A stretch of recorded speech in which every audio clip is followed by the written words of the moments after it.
Allah, ondan başqa ibadətə layiq olan məbud yoxdur, əbədi yaşayandır.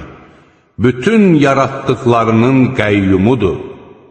Onun nə mürgü, nə də yuxu tutar.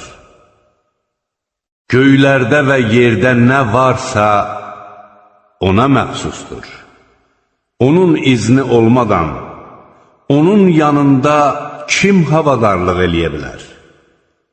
O, məxluqatın gələcəyini və keçmişini bilir. Onlar onun elmindən, onun istədiyindən başqa heç bir şey qavraya bilməzlər. Onun kürsüsü göyləri və yeri əhatə edir.